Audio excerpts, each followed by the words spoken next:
Foreign Policy Analysis, B.S. 6th semester evening. Topic 1 Balance of Power. Topic 2 Diplomacy. Topic 1 Balance of Power. Definitions of balance of power. The equilibrium of power among members of the family of nations will prevent any one of them from becoming sufficiently strong to enforce its will upon the others. The power equation between states is based on an assessment of each state's relative power capabilities, and this assessment provides the basis for the conduct of relations between them. Balance of power from a historical perspective. From 1648 Peace of Westphalia to 1789 French Revolution was a golden age of classical balance of power, when the princes of Europe began accepting balance of power as the supreme principle of foreign policy. Evident use of balance of power is also noted in the mid-17th century when it was directed against the France of Louis XIV. Balance of power was the stated British objective for much of the 18th and 19th century, and it characterized the European international system, for example, from 1815 to 1914. The Concert of Europe from 1815 to 1870 provides another good example of major European states striving to achieve balance power. The increasing power of Germany began seeing a bipolar set of alliances form, leading to the World Wars. After World War I, the balance of power system was attacked by proponents of cooperation and a community of power. International relations were changed radically after World War II by the predominance of two superpowers, the United States and the Soviet Union, with major ideological differences between them. After the 1960s, with the emergence of China and the Third World, a revived Europe and Japan, it re-emerged as a component of international relations. With the collapse of the USSR in 1991, the United States, as the sole remaining superpower. Some balance of power techniques. 1. Alliances and counter-alliances. 2. Armament. 3. Disarmament, nuclear non-proliferation treaty. 4. Intervention and non-intervention. Kinds of balance of power. Simple or complex. Simple balance of power requires parity between powers, but in more complex situations competing for powers can achieve balance from additional sources. General or particular. General balance of power lacks a preponderant power, whereas particular balance of power can imply regional preponderance. Subjective or objective. Balance of power based on appearances is subjective and fragile, whereas that based on actual capabilities is objective and more stable. Fortuitous or contrived. Fortuitous balance of power is not based on particular policies, whereas contrived balance of power is based on conscious policies of either or both sides. How is power balanced? Often it is a matter of balancing threat rather than power, so distance, interdependence, and ideology matter. External balancing can take place through alliances but risks dependency on others and requires placing trust in them. This kind of trust and dependency was evident in North Atlantic Treaty Organization and Warsaw Pact during the Cold War. Internal balancing takes place by building up the capacity of the state, as occurred with the US-Soviet arms race, in which both superpowers tried to balance power by becoming more powerful themselves. Degree of polarization. Polarization is the process that causes neutral parties to take sides in a conflict. It also causes individuals on either side of the conflict to take increasingly extreme positions that are more and more opposed to each other. As parties move toward these opposite poles, they define themselves in terms of their opposition to a common enemy. Trust and respect diminish, and distorted perceptions and simplified stereotypes emerge. Parties assume more rigid positions and may refuse to negotiate. The study of polarization first came to be identified with those realist writers who wrote about the structure of the international system, the impact of military alliances on war and peace, and the balance of power. Balance of power and war. The truly unipolar system would make major war less frequent since one state can prevent others from arming for war. War is most likely during transitions in balance. Rising power gains strength, challenges previously superior state, and, given the newness of capabilities, war occurs because each side thinks it can win. Morton Kaplan's Rules of Balance of Power. 1. All states act to increase capabilities but prefer to negotiate rather than fight. 2. All states fight rather than pass up an opportunity to increase their capabilities. 3. All states stop fighting rather than eliminate an essential state. 4.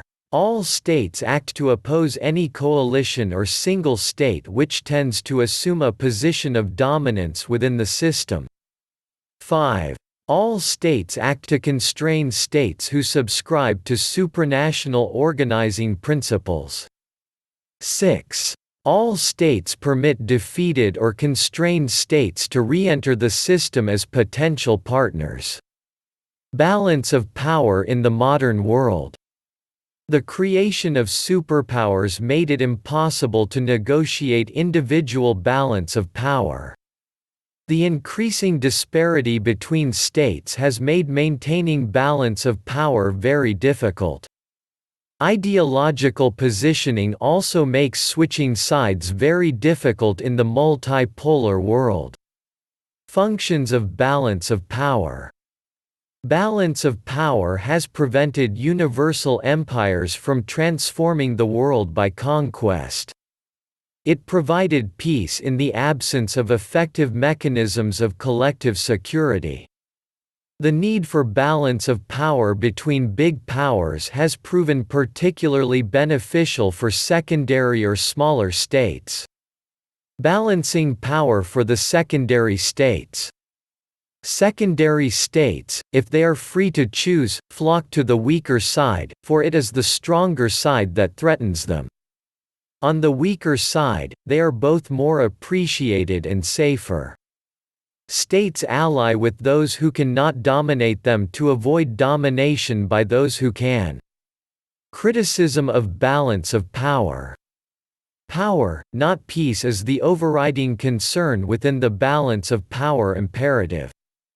War, not peace, provides the best means to check instability in the balance of power. Balance of power has resulted in the absorption and partition of smaller states. Poland was divided by Russia, Austria, and Prussia in 1772 to maintain balance of power. States are not static units, as they can increase their power through armaments and also acquire power through development. It is difficult for states to switch sides, given the political, economic, socio-cultural ties. Topic 2. Diplomacy. Definitions of diplomacy. Diplomacy is the management of IR through negotiations or the method by which these relations are adjusted or managed. Diplomacy tries to achieve the maximum objectives, national interests, with a minimum of costs in a system of politics where war remains a possibility. There are two major forms of diplomacy. The simplest and the oldest is bilateral diplomacy between two states. Bilateral diplomacy is still common with many treaties between two states, and it is a main concern of embassies. The other form of diplomacy is multilateral diplomacy involving many states. Formal multilateral diplomacy is normally dated to the Congress of Vienna in the 19th century. Since then, multilateralism has grown in importance. Today most trade treaties, such as the World Trade Organization, arms control agreements, such as the Partial Test Ban Treaty and the Comprehensive Test Ban Treaty, and environmental agreements, such as the Kyoto Accord, are multilateral. The United Nations is the most important institution of multilateral diplomacy. Diplomacy from a historical perspective. The ability to practice diplomacy is one of the defining elements of a state, and diplomacy has been practiced since the first city-states were formed millennia ago. For the majority of human history, diplomats were sent only for specific negotiations and would return immediately after their mission concluded. Diplomats were usually relatives of the ruling family or a very high rank in order to give them legitimacy when they sought to negotiate with the other state. Envoys eventually became negotiators rather than being just messengers. During the Middle Ages, 6th to 18th century, the scope of diplomacy did not grow much and diplomats were mostly confined to maintaining archives rather than negotiating them. In the late Middle Ages, in Genoa, the Duke of Milan established the first foreign mission. After the American and French revolutions, diplomacy became more democratic and less aristocratic. The Congress of Vienna 1815 laid down procedures for diplomatic immunities and defined diplomatic hierarchies. How diplomacy functions. Diplomacy functions through a network of foreign officers, embassies, consulates, and special missions operating around the globe. Diplomacy is bilateral in character, but as a result of growing international and regional organizations, it is becoming increasingly multilateral in character. What's the difference? Diplomacy and foreign policy. Diplomacy is the method and process by which foreign policy is pursued, but it is not a policy unto itself. The outcome of diplomatic negotiations can affect foreign policy options. Traditional versus modern diplomacy. Traditional diplomacy assumed that major European powers had special responsibility for maintaining world peace and the colonies had no more significant diplomatic role than that of satellites. Modern diplomacy is more open and democratic, it requires reciprocal bargains and compromises, so it is not possible for diplomats to spell out a given stance in advance. Multilateralism is increasingly evident in the practice of modern diplomacy. It includes conference or summit diplomacy, with behind-the-scenes preparations by diplomatic officials. Instruments of diplomacy. Most nation-states maintain State Departments of Foreign Affairs or a Ministry of Foreign Affairs. Foreign Office officials include career diplomats and political diplomats appointed by home governments. Ambassadors head foreign missions and serve as the personal representative of the home state in the host country. Counselors of embassies rank second to the ambassador and are career diplomats. Secretaries, with first, second, and third rankings, are mid-career officials implementing foreign policies of their home countries. Attaches are junior career or non-career personnel focusing on specific areas. Diplomatic procedures and practices. The presentation of credentials and assuming charge in the host country involves interaction with host governments. Diplomatic missions and personnel enjoy certain immunities and privileges. Home states can dismiss diplomats or they can be declared persona non grata by host countries, due to different reasons, including rising tensions between the two states in question. Functions of diplomacy. Diplomatic functions include reporting socio-cultural, economic, and political conditions of the host country to the home country for formulating diplomatic strategies and formulating foreign policies. Negotiating includes the transmission of messages between foreign ministries of host and home states and the pursuit of agreements by compromise and direct contact. Diplomatic prerequisites. It is necessary that foreign policy objectives must be defined in terms of national interest and supported by adequate power, to enable diplomats to negotiate effectively. Diplomats must be able to realize the objectives and interests of other nations as well. Nations must be willing to show flexibility on issues not vital to them. Diplomatic recognition is perhaps the most important factor in determining whether a nation is an independent state.